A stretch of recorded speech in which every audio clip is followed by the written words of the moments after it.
મારું નામ પટેલ અશ્વિન કુમાર ધરમસિંહભાઈ, ગામ સજ્જનપુર, તાલુકો ધાંગધ્રા. પહેલાં અમે ધાણા, જીરું, કપાસની જે જૂની પદ્ધતિથી ખેતી કરતા હતા તેમાં આવક બહુ ઓછી હતી. અત્યારે અમે બાગાયત પાકો જેવા કે દાડમ, વોટરમેલન, મસ્કમેલનની અત્યારે ખેતી કરી છે. તેમાં અમને બહુ જ મોટું ઉત્પાદન મળે છે. અત્યારે મેં 13 એકરનું જે મસ્કમેલનનું વાવેતર કર્યું હતું એમાં અત્યારે મને ઓછામાં ઓછો 180 ટન જેટલો માલનું ઉત્પાદન થયું છે. અને જે સારામાં સારા ભાવમાં મારે વેચાણું છે. આરીફભાઈ કરીને વેપારી છે, તે બહુ સારા ભાવમાંથી મારા પ્લોટ ઉપરથી માલ લઈ જાય છે અને તેમાં આપણને બહુ જ ફાયદો થાય છે. હવે એમાં બાગાયત પાકમાં આપણને ડ્રીપમાં પણ સરકારની સબસિડી મળે છે.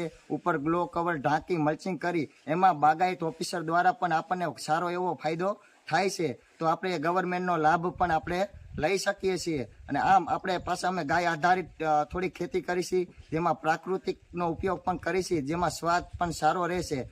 અને આમાં આ ખેતીમાં અમને સારું એવું ઉત્પાદન મળે છે અને સારા એવા રૂપિયા મળે છે.